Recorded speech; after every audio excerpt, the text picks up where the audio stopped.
Good afternoon.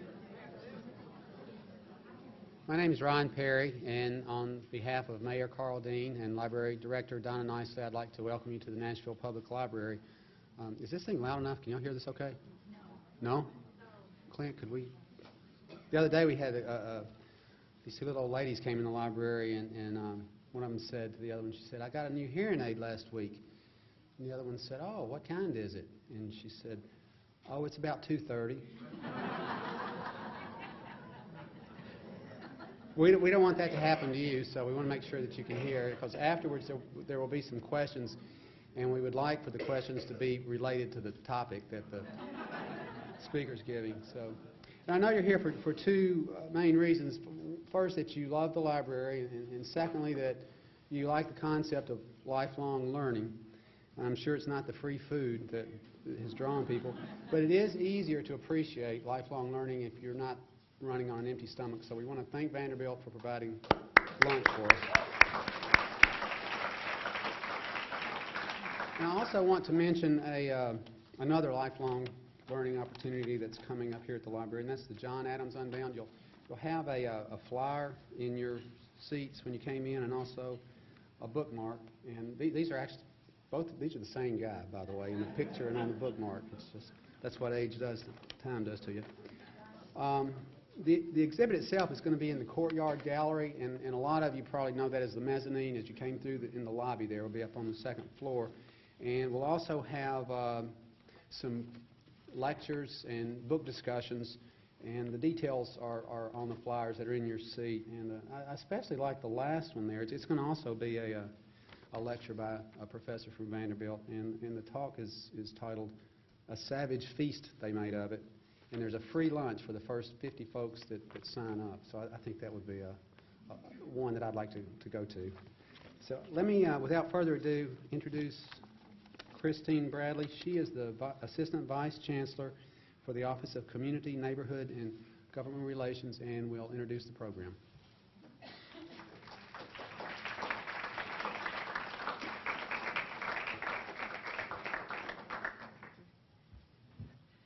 Well, I'm glad this many people braved the weather today. I mean, I think that it kept a lot of folks away. But I want to say welcome to our last event for the season.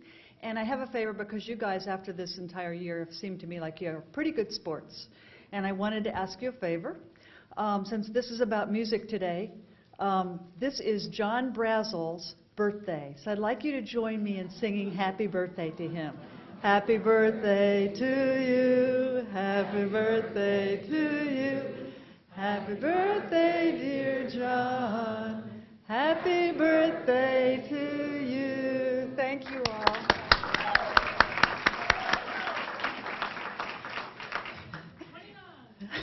And without further ado, I'm going to turn it over to David. Go ahead, David.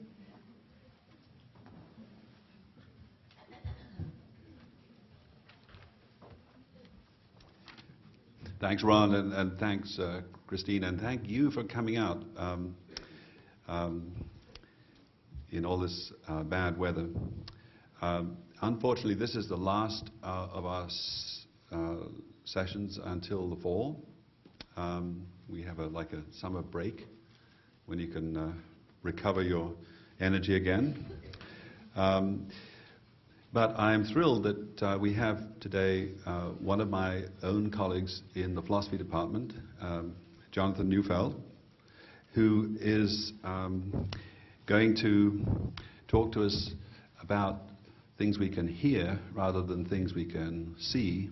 And we've got a bit of a concentration on the arts at this end of the spring.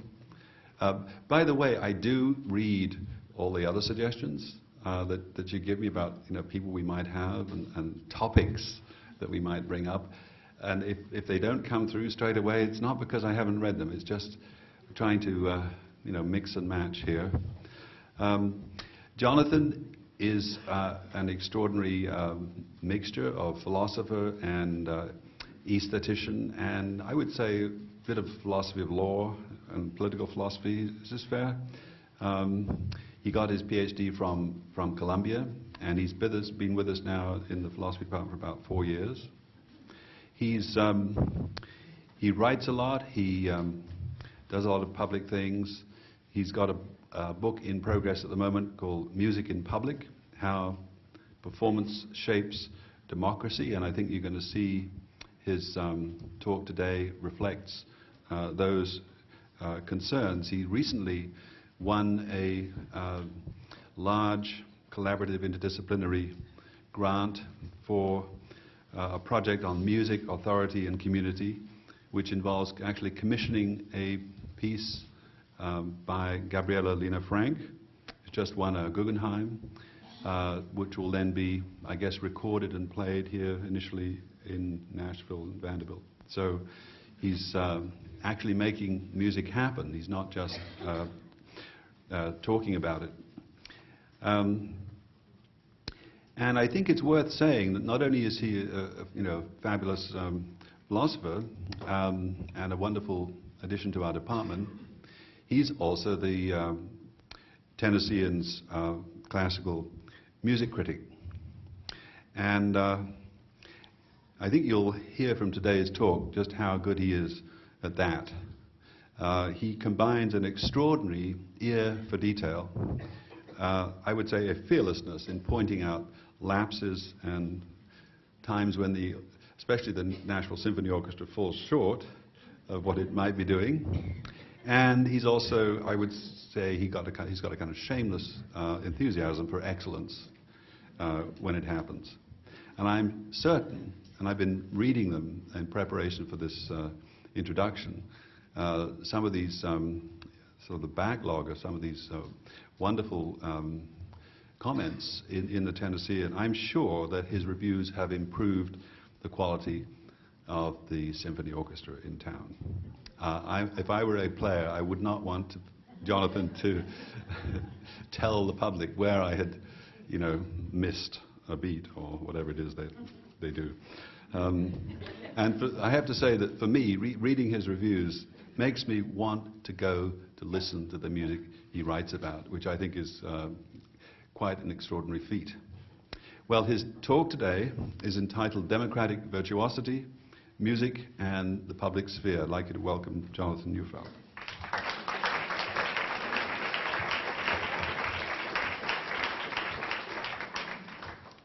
Thanks, David, and thanks to Vanderbilt and Chandra and the Public Library for putting on this series. It's an extraordinary series, and it's a rare treat to be able to to talk about one's work to a broad public audience. So it's exciting and fun. So I appreciate it. Thanks very much.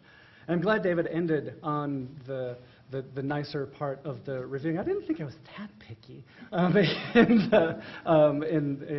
in reviews, but I'm glad that I hope that I'm shamelessly enthusiastic occasionally in the paper, and the part of the point of writing the reviews is to encourage people actually to go to see the great symphony that we have in town, and to see the other musical organizations that we have, like Alias, who will be actually premiering the work that was mentioned earlier by Gabriela Lena Frank, and I'll be mentioning them in the talk a bit. So thanks a lot, and I will dive right in now.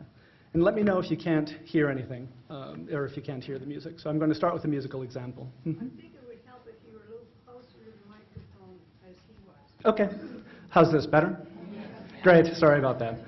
I didn't say anything relevant just now, so except thanks. So, all right, so start out with a little bit of music.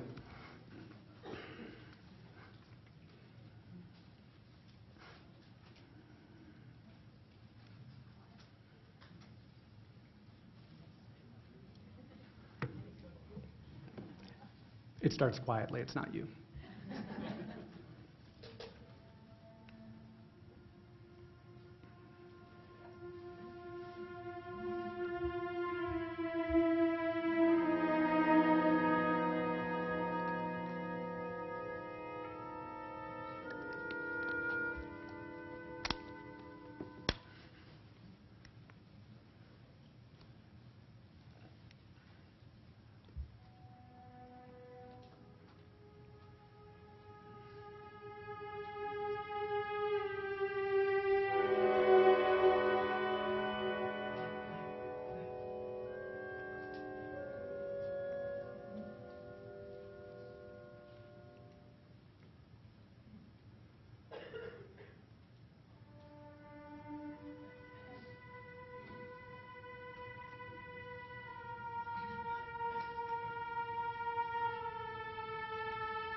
it's torture to cut it off anywhere, so it doesn't really matter. It never resolves. That's the nice part about Tristan.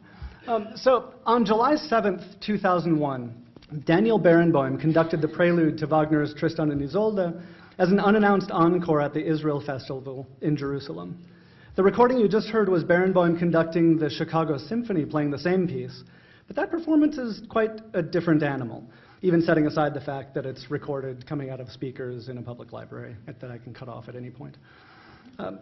There's been an unofficial ban on, or what Barenboim prefers to call a taboo against, the public performance of Wagner's music in Israel. The ban had its origin in the Palestine Symphony Orchestra's cancellation of the performance of the prelude to Die Meistersinger von Nuremberg in November of 1938. Now, the cancellation was a direct response to the November program, which was euphemistically named Kristallnacht by Walter Funk, chairman of the Nazi Committee on Economic Policy and Hitler's personal economic advisor.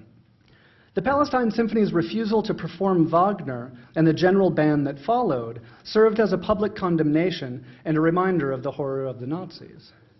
So in the years that followed, Wagner, as well as composers who were thought to have collaborated with the Nazis, Richard Strauss and Karl Orff in particular, whether or not this is true, were completely excluded from public concerts. While, interestingly, primetime radio broadcasts helped slowly to lift the bans on public performance of Strauss and Orff in the 70s and 80s, the ban on Wagner has remained quite strong.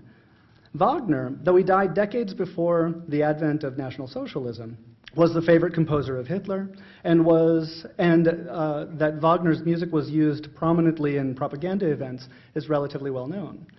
Die Meistersinger was played at the Nuremberg rallies and countless other Nazi events, including several of Hitler's birthday celebrations in the 30s.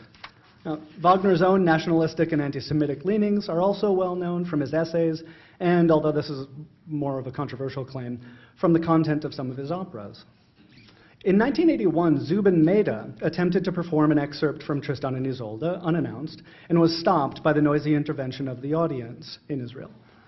For the 2001 festival concert, Barenboim was originally scheduled to perform the first act of Die Valkyrie, another Wagner opera. However, there's some beautiful singing voice, don't I? That's why I do philosophy, thank you. However, protests by survivors of the camps, as well as reservations expressed by the Israeli government, led the festival authorities to ask Barenboim for an alternative program.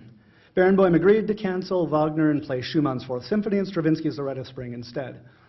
The night of the performance, after he had finished the scheduled program, Barenboim, who's a citizen of Israel and Argentina, and Jewish, turned to the audience and told them that, as an encore, he would like to perform the prelude to Tristan and Isolde. He told the audience, as Mehta had, that anybody who did not want to hear it could leave. A 30-minute debate ensued where several people did leave, some noisily and slamming doors, yelling Juden raus, the cry of the Nazi soldiers purging the ghettos of Europe, Kristallnacht. Nearly all of the remaining audience members gave Barenboim and the Berlin Staatskapelle a standing ovation. The Berlin Staatskapelle was the orchestra who played the work. So the performance ignited a firestorm of debate. Politicians responded with varying levels of vehemence. Then Prime Minister Ariel Sharon commented that he wished the work had not been played. Ehud Olmert, then the mayor of Jerusalem, said that Barenboim's actions were brazen, arrogant, uncivilized, and insensitive, and that it is not his job to determine whether the state of Israel decides to allow Wagner to be heard or not.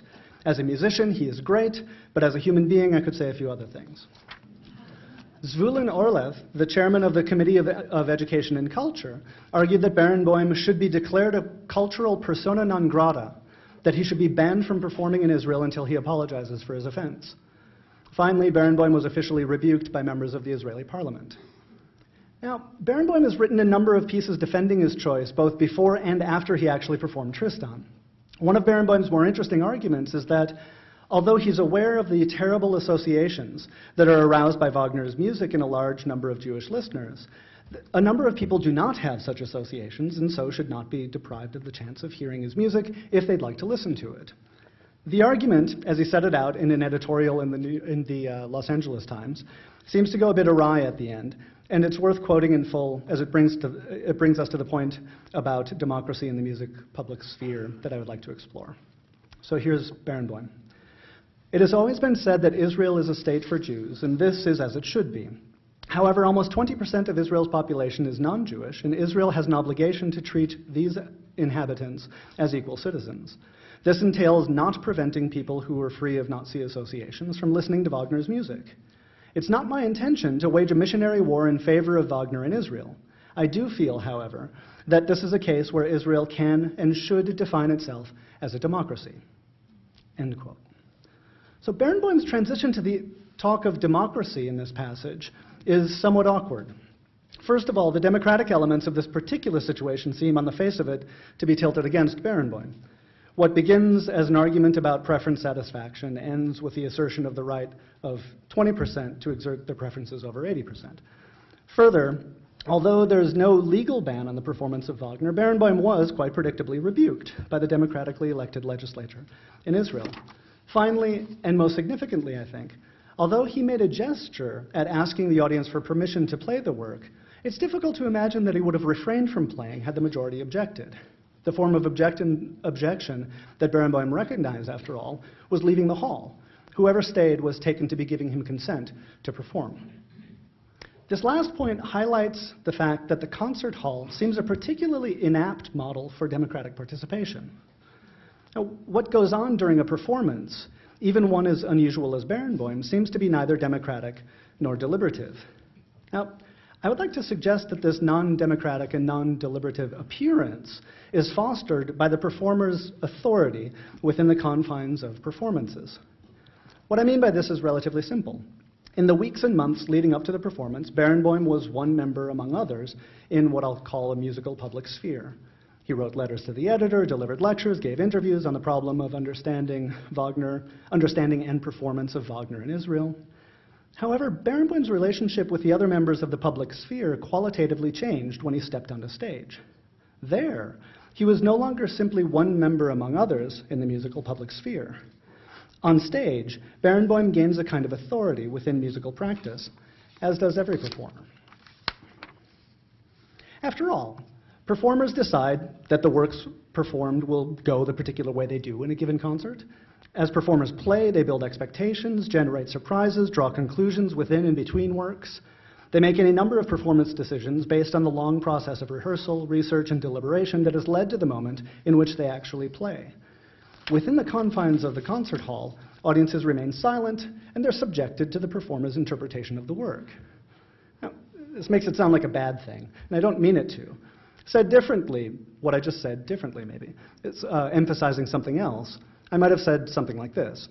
We go to a performance to hear how a work might go, to hear how Giancarlo Guerrero and the Nashville Symphony thinks Beethoven's Ninth ought to go, for example. To do this, I sit quietly, I listen, I follow along. This is the joy of going to a performance. But this is not incompatible with what I've said about being subjected to a performance. As the people who left Barenboim's performance discovered, there are risks involved in the pursuit of joy. In Barenboim's case, in Barenboim's audience's case, the risk turned out to be rather extreme. Usually the risk involved is more mundane. The performance might be lousy, might be boring, might be garish, it might offend various aesthetic commitments I have. But these risks run on a continuum, I think, up to and through the risks encountered by Barenboim's audience. On the other hand, although the performance authoritatively embodies a way the music will go, the work is presented to the audience for their critical reception and enjoyment. One very quick aside about the authority thing. A famous Isaac Stern violinist used to tell people in master classes that when you step on stage, your presence should say to the audience, "I'm here, shut up and listen." Right? So the authority thing is rife through talk of music teachers. So, critical reception and enjoyment. This, in fact, has been a large part of the point of staging public performances since the end of the 18th century, having audiences talk about it and criticize. Outside of the concert hall, performances also provoke further questions and responses on the part of audiences, critics, and future performers. A performance may cause people to hear, think, or speak of a particular work differently, and may cause people to hear meanings in the work that they had not noticed before. I shouldn't overstate this. In some cases, indeed this might be true of most performances, the effect will be relatively limited. In other cases, often the most interesting performances, the effect may ramify on a number of vectors through performance practice and beyond. So Barenboim was perfectly correct to think of this process in political and ethical terms, and even democratic terms. The understanding of a performance of Wagner's music is inextricably tied to profound political and moral questions, especially in Israel. The deliberation he initiated was real, and his performance was part of it, instead of the end or result of it. Note what else is part of the discussion. The audience, critics before and after the fact, Barenboim as a commentator before and after the fact, Barenboim as a conductor, of course, Wagner as a commentator and as a critic. This is what sparks part of the controversy, is Wagner's own writings. And Wagner's work as heard in the performance. Now, what a motley collection this is. Now, at this point, I can imagine somebody responding to what I've said in this way. Now, look, Neufeld, I agree that Barenboim's antics are interesting and that they made a political splash. But it seems like what I may have learned, while I may have learned something about Israel and Barenboim, I learned very little about the music. I'm just not sure that absent weird performance circumstances, classical music can make the sort of public contribution you're talking about. This is an actual objection from somebody I've talked to, so it's not just imaginary. And even if I could learn something about the work, I'm not sure why its voice should matter to us, especially in the case of Wagner, long dead old German guy, made famous to us by cartoons, right? Kill the rabbit, kill the rabbit. So these questions go to the very heart of what it is to perform in a pluralistic society, I think, like ours. And they have broad ramifications about how we think about democratic participation in the arts. My answer to my objector is this: to hear and to be moved by music's voice is just to learn something about us. Perhaps Barenboim was off track when he let Wagner's music speak as though it was a voice Israelis could or should share. But the audience who heard the performance learned something about Wagner's music, and of course they learned something that all of my talk could never convey. But perhaps Wagner's music is too distant, too abstract in its almost mythic greatness, to be vivid and living amongst us. Maybe it's different in Israel. So let's consider an example that's much closer to home. Gabriele Lena Frank is a composer we already mentioned, a couple of years younger than I am. 3 of her works have been performed in Nashville over the past 2 years, 1 by the symphony and 2 by a local chamber group, Alias, members of whom are here now. She will also be composing a piece for Alias in the coming year that will be premiered sometime in 2010. As she composes the piece, she'll make several visits to Nashville to speak with and make music with various communities, especially immigrant communities, especially Hispanic immigrant communities. Ultimately, she'll integrate these experiences into the quartet that she'll compose. Now, Frank connects this cross-cultural musical work first to her own personal development as a part of her discovering and claiming parts of her own identity. She's a Californian whose mother is Peruvian, from Peru, of Chinese descent, and whose father is an American of Lithuanian Jewish descent. More important, she also connects her musical work to a sort of civic political development. She's building and reaching out to new audiences as she composes. So the careful unfolding of the question of music's voice and how it fits into public discourse is at the very center of Frank's work. The unique relationships that Frank creates make connections and highlight differences between communities that might otherwise not have reflective, much less affective and aesthetic contact with one another. Never find a chance to find one another beautiful, to experience one another as beautiful.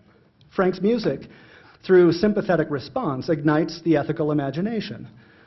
This nice turn of phrase is Judy Eisenberg's, a violinist from the Lydian Quartet. I wish I could claim it.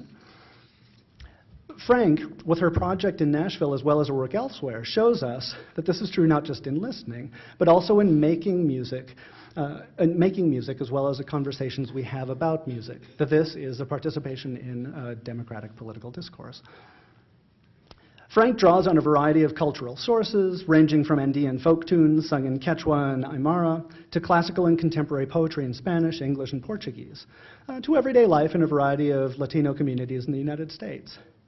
Each of Frank's works in different ways touches upon questions of identity and cultural memory in a way not usually made explicit in Western cultural music, in a way that might no longer easily be heard in Wagner, for example.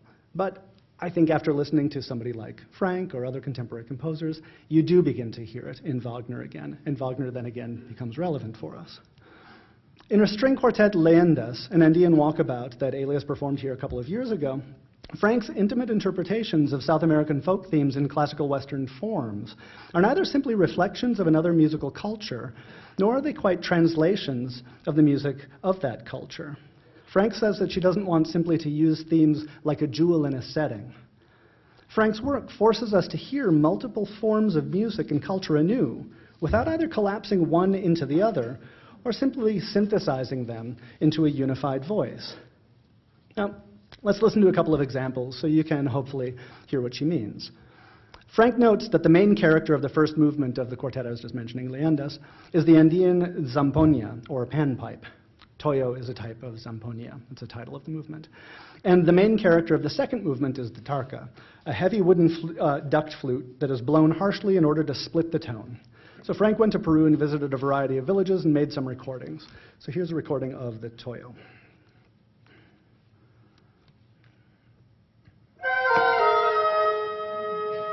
Sorry.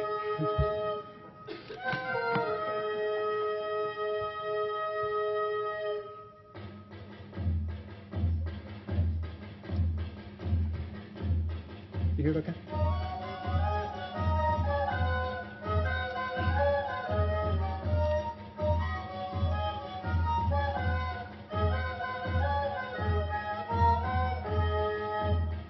Okay. Now, so much depends on the sort of materiality, the feel of the instruments, which is made so manifest by the piece and by Gabriella's piece, that I wish that you could hear it and see it for the first time live. It doesn't quite come off otherwise. It's the materiality of the violin, the viola, and the cello, the particularity, the violinness and violiness of it, that's made manifest by their approximating the sound of the zampoña and the tarka, and guitar and voice and other instruments that are imitated in the piece. Now, what might be taken as sort of a leveling or a universalizing gesture of squeezing some world music into 18th and 19th century Austro-German string quartet form actually shows, I think, the particularity, the uniqueness of both sides. Any number of 18th century pieces alla turca, by the way, don't do this. So when you hear your kids playing on the piano, the Mozart alla turca piece, this is not what is going on here. So you hear the zampoña and the tarka through the violin and viola and cello. And yet you hear the viola, for example, anew. It's no mere transparent medium. That is, the viola doesn't play the role that my MP3 player does, showing you as clearly as possible what a tarka sounds like. It's as though it imagines what it would be like if it were a tarka. As with all acts of make-believe, it tells you about as much it tells you as much about the imagination of the actor as it does about the subject being imagined. So here's the first movement of the viola solo playing tarka.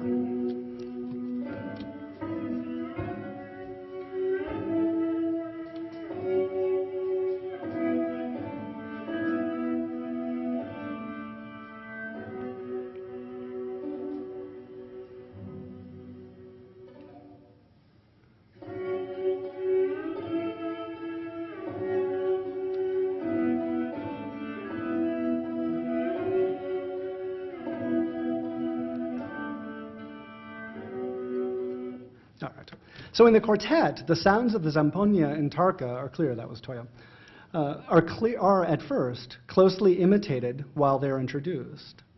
Then the quartet slowly integrates them without losing their original sonic character, as heard through the instruments of the quartet, even though they inhabit a string quartet, often programmed with the likes of Beethoven, Brahms, and Haydn. After introducing us and the quartet to the sounds, Frank shows us the interesting way that they can speak with one another. In Himno de Zampoñas features a particular type of panpipe ensemble that divides up melodies through a technique known as hocketing, passing tones between members of the ensemble. So here's actual hocketing. Hopefully this won't be deafening. My fault.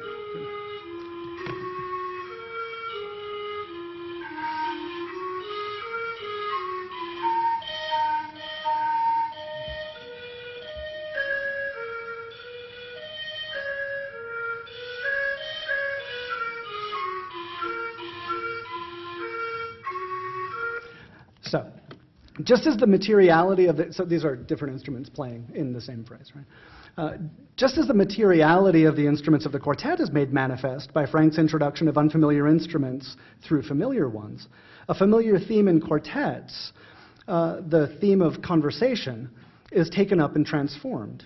So the intertwining of the voices of hymno is not one where we repeat, modify, and respond to each other's thoughts with comments like you might hear in a Bartók quartet or a Haydn quartet or a Beethoven quartet.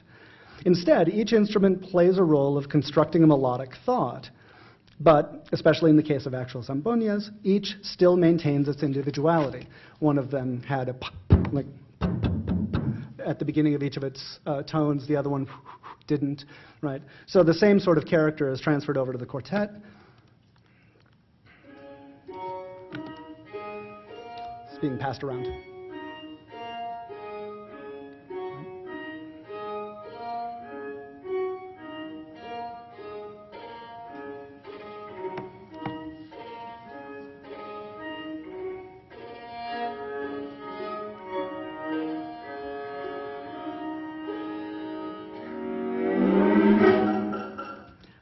Hard to stop that. But so again, this highlights a different form of conversation and communication by making it available within another form.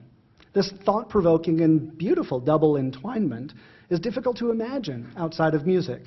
By double entwinement, I mean the entwinement of different individual instruments and melody and the entwinement of Hocketing in the conversational form of a string quartet, so that these two cultures sort of meet and transform each other in this one piece. The theme of forms of conversation and expression continues throughout the piece, from Chasky, legendary runners who sprinted delivering messages to people across mountains, to Valorio, professional crying women hired to sing at funerals, to the amorous and flirtatious songs of the gallant men in Coquetos. And that's what I'll end with, because it's great.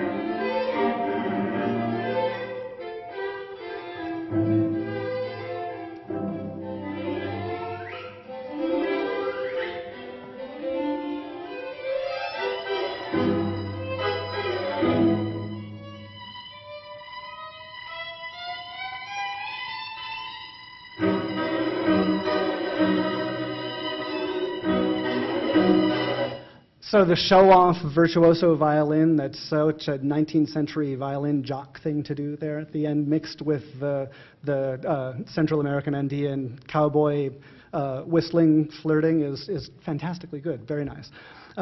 So while we learn a great deal from this piece, Frank's quartet is no mere explanatory presentation of Peruvian music and no mere solution to a question made urgent by cultural diversity and the fact of pluralism, living with many people. Frank's work is a personal and particular exploration of an aspect of her identity offered for public consideration. As such, it's a particularly moving contribution to the question of who we are.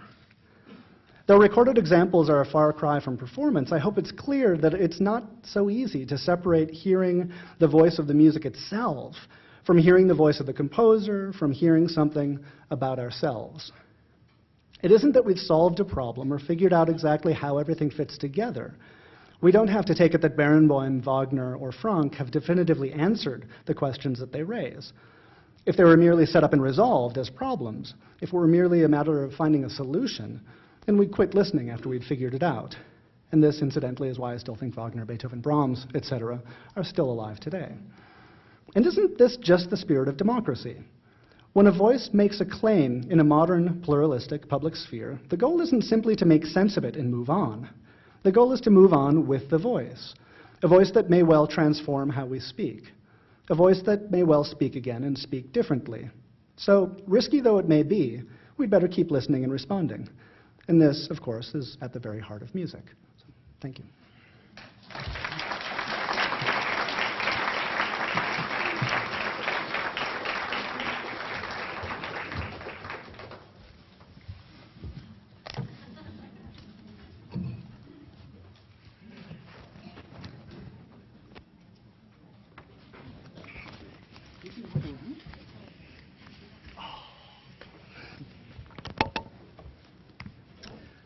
Thank you very much. I'm going to ask you just a couple of questions and then open it to the open discussion to the floor here. I think my first question would be this. If you take the case of the Wagner opera, playing Wagner's operas in Jerusalem, and then your analysis of this music by Frank, is that her name? Yeah. Frank.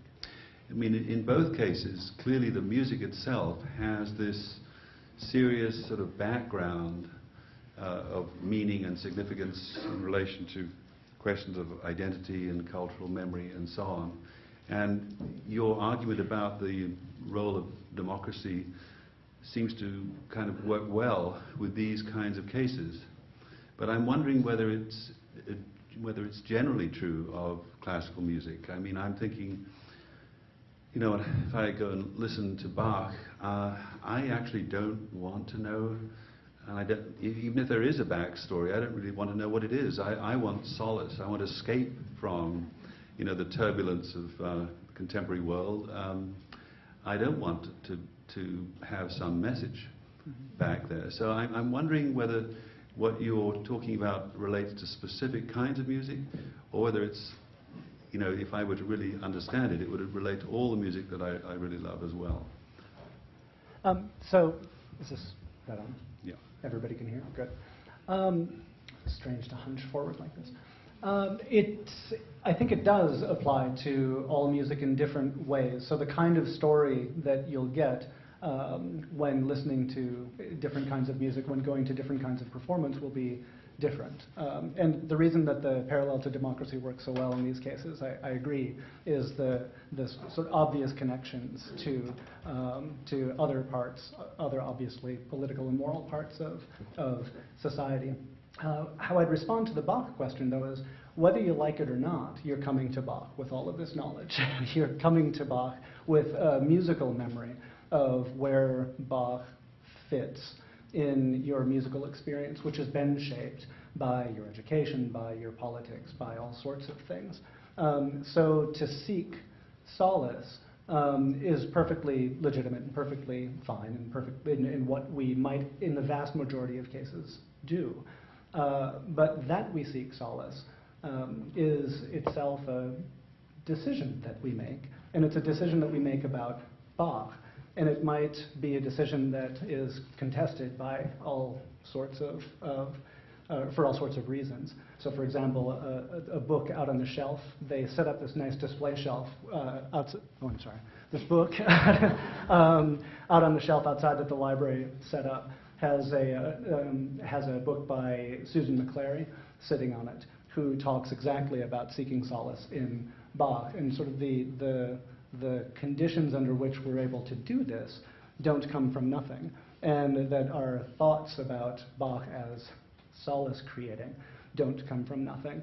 And so she makes very controversial claims about the political impact of doing that sort of thing, for example. Well, just a quick one there. I mean, it strikes me that, I mean, one answer to that they don't come from nothing is that they come from mathematical form. I mean, if you think about a fugue, it has an extraordinary internal complexity, quite different from, let's say, a military march, which would take you, straight into, marching soldiers and then social and political and nationalistic interests. I mean, isn't part of what's going on with the solace sort of thing in Bach that your brain is being hooked up to some extraordinarily formal patterns, and that's the solace, and that's the relief, and to hell with what's going on in Washington. Right. To hell what's going on in Washington. Good. So on that we can maybe agree for now. But right, so the causal lineage, the causal history, what makes my brain fire in the way that it does is a different question, it seems to me, from what concerts I've been to, how I've listened, and how I treat and revere Bach. It might be causally relevant, right? It might be because Bach is very complex, but we treat this complexity in the way that we do, I would think, because of the way that we're raised. One. Two, and just quick evidence for this is we've treated Bach very, very differently throughout Bach's history. So if it were the case that the same cause, the brain-firing cause, were the cause of solace, then it seems like we would have always found solace in Bach, which we manifestly did not. Right? So history plays an important role, and that's just the part that I focus on. So all of the interesting scientific causal things I'm happy to talk about and are clearly relevant, but they're not the entire story. Okay, last question I want to ask you is about Music City, USA. If you land in the airport, Nashville, I haven't seen the pictures of the Nashville Symphony Orchestra. I've seen the pictures of Paul McCartney just hiding behind his guitar, and you know the reputation of this city is based on country music and bluegrass, and I mean that. Now I'm wondering. I mean, I'm wondering how the question of democracy plays out in relation to the difference between classical music and, let's say, more popular music. And I'm thinking, you know, the reason that there was such a kerfuffle in Jerusalem is that classical music in itself has a kind of authority. That is, you know, if you have incredibly expensive violins and you know, the best people, and classical music itself captures and carries this weight of authority. You know, if Bob Dylan had gone to Jerusalem and played, you know, I don't know, Nashville Skyline or something, or he played something that, you know, wasn't part of the normal curriculum, would there have been the same outcry? And I suppose I'm just asking, isn't there something about classical music that's, let's put it really bluntly, anti-democratic from the beginning? It only plays to very small groups of people, within who, of course, there are these important conversations. But, I mean, if you want democracy, surely you should be talking about the kind of music that is up and down Broadway and being produced by the vast numbers of recording studios in Nashville. Yep. Okay, so except for the last step, I agree. So the one should, if one were talking about music in general, absolutely talk about, especially in Nashville. I always feel slightly guilty but talking about classical music in Nashville, because it really is a tiny island in a sea of deservedly recognized and great music. And so it's strange for me to talk about classical music, but that's my shtick, so that's what I'm sticking to it. And it does actually have this democratic kernel in its reception and in the expectation of criticism that I talked about a second ago. But you're absolutely right that all sorts of music should play a role in that diverse conversation that I talked about a second ago. Often, and you're also right, that the elitist strain running through classical music, which is a function of all sorts of choices that we've made here, that's different in Israel, different in Germany, different in lots of different places, is something that can't be denied. And this is just a result of its being part of this club. It's a high hurdle to get into the classical music club. It's a high financial hurdle. There's a high sort of educational hurdle and all of that.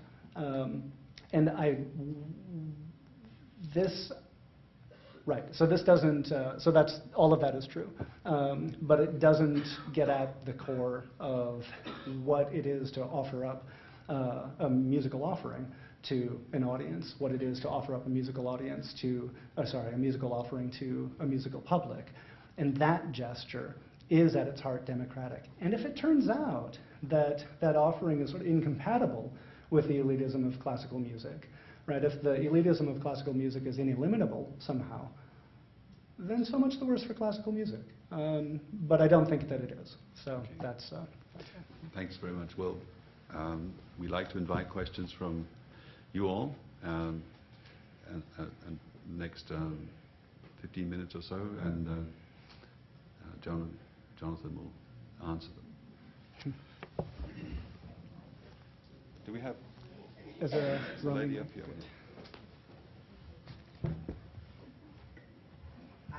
We watch Daniel often on Channel 9 and listen to him. I'm curious to know what's happened to him politically and musically. Happened to whom? I'm sorry. I beg pardon? Happened to... I missed the name. Daniel Barenboim. Oh, Barenboim, yeah. So what's happened to him since? He is still I believe he's still the conductor of the Staatskapelle, or the Staatsoper in Germany. So he has a flourishing musical career. I don't know what he's been doing lately in Israel, actually. I know that he's been conducting the East-West Divan Orchestra, which is an orchestra of kids from Gaza, from each side of Gaza. So a bunch of Jewish kids and a bunch of Israeli kids and a bunch of Palestinian kids. And he brings them together in an orchestra and has extraordinarily good concerts with them. And through the process of teaching and rehearsing and performing, hopes to bridge this gulf between the cultures of the two sides. And he's still doing that, and that orchestra is flourishing with all of the troubles that are entailed in both the attempt to do this. Nobody is particularly happy with him trying to do it, and with just managing these extraordinary musicians, which is a handful itself. So both for cultural reason and their teenagers. So. Yes. Another question? Yeah. Lady back there. In reference to your conversation, the two of you conversing with each other,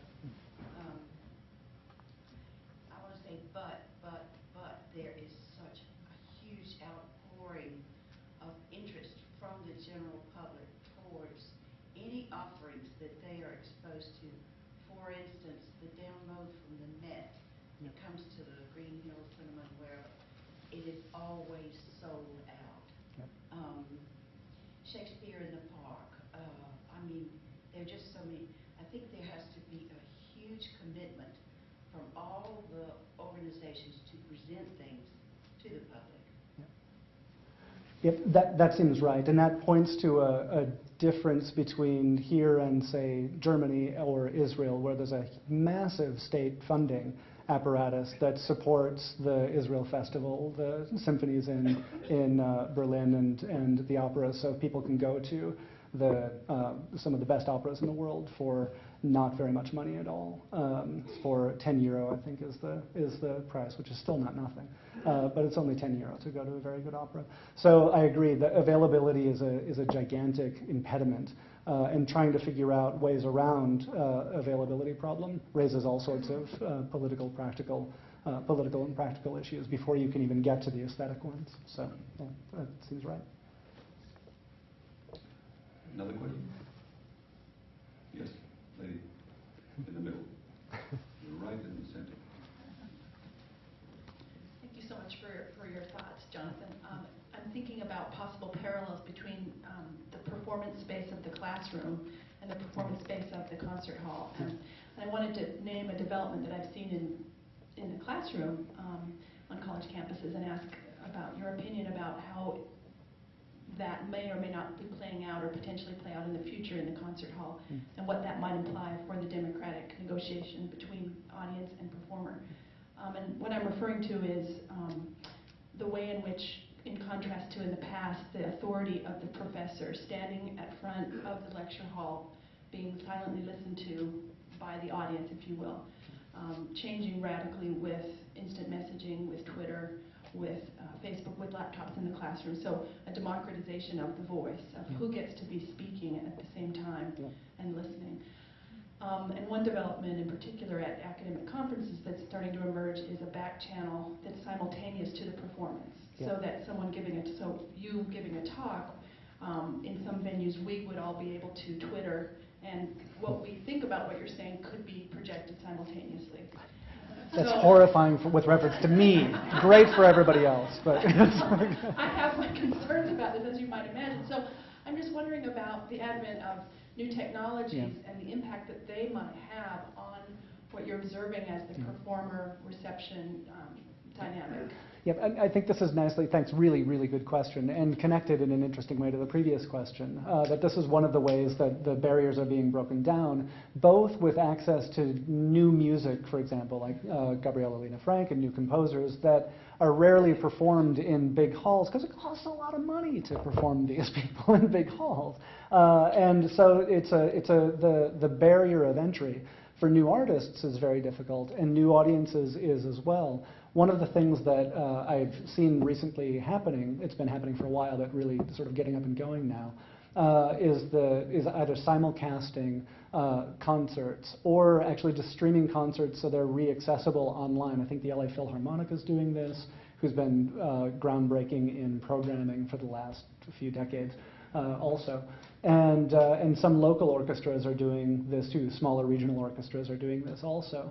And it's really nice to be able to know that you can't go to St. Louis, but that you can go and take a listen to how they did Britain's War Requiem 2 years ago, or 3 years ago, whenever it was.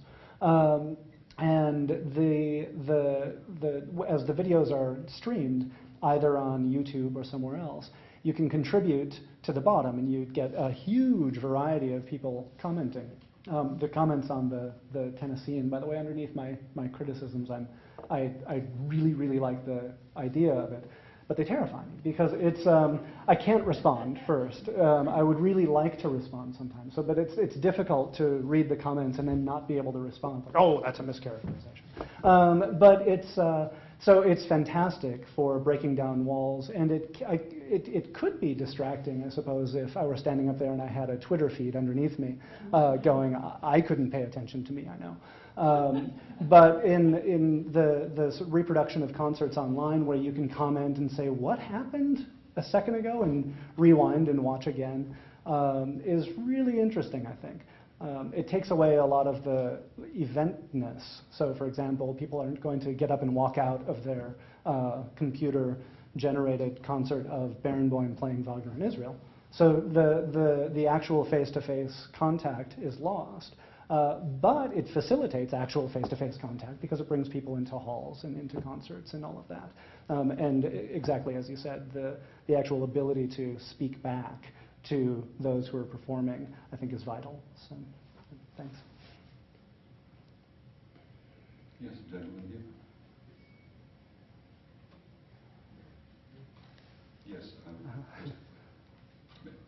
Could you pass him the mic?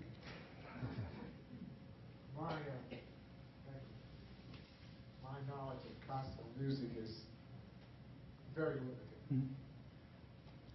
When I hear classical music, either the National Symphony or on the radio, I don't think about democracy. I don't think about politics. I couldn't tell you if it's Wagner, Beethoven, Bach, or Debussy. I couldn't tell you who the composer is. I just sit there and I like it. Yeah. If I don't like it, I fall asleep. Right. Yep. Voting with your eyelids. This is great. Are there a lot of people like me? Yeah. Yeah. Yeah, so there are a lot of people like you. I'm like this about lots of other kinds of music as well. So there are all sorts of ways for us to interact, and beautifully in this country, all sorts of musics with which we can interact. There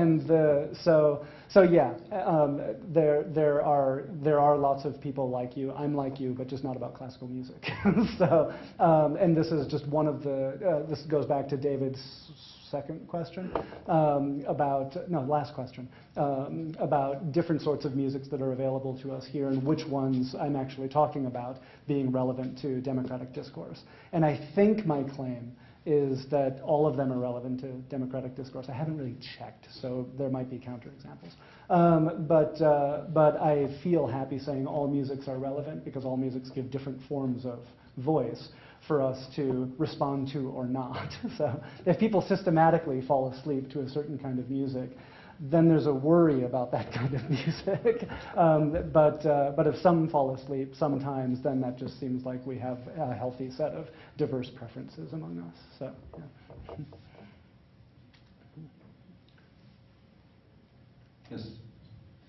I'd like to hear your comments or hear you think out loud about the difference, say, between the classical piece that incorporates elements of Peruvian folk music and a performance by Peruvian folk musicians. Right.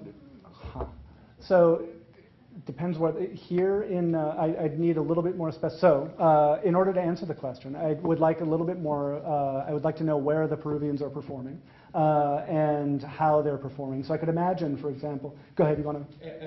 As close as possible to the same audience that would. Gotcha. Yeah. Yeah. So these seem. So these are very different sorts of thing. And the worry about. This is a worry I have about Frank's work, Gabriela Lina Frank's work sometimes, the appropriation worry about what are we doing transforming this and squeezing it into a string quartet. I mentioned in my talk, squeezing it into the little Austro-German village of the string quartet. And there's a danger of doing that. And it's of sounding like the music alla turca in the 18th century. Where you just have a smattering of Middle Eastern sound, and you say, this is what the Turks listen to, right? Which is not the case. Equally not the case that this is what the Peruvians listen to if we get a bunch of Peruvian performers and stick them on stage in Schermerhorn, and the same people come to listen, for example. There's a danger of this. So now I'm thinking out loud, and I'm just going to get myself into trouble, so why not just leap? There's the danger of appropriation is there as well, and this would be a radically different sort of thing. It would become a sort of museum piece instead of a new work expressing something about the U.S. Gabriela is an American composer, so there's a danger of that in that context. On the other hand, if you never hear it, and this is the one place where you have a chance of actually hearing, honest to goodness, Peruvian music played on Peruvian instruments in this strange hall where I can get an $8 drink outside, then we just have to weigh the appropriation danger with the never going to hear it otherwise danger. And this just seems to me to be a straight up worry about any sort of democratic cultural decision. So. One last question. Lady here.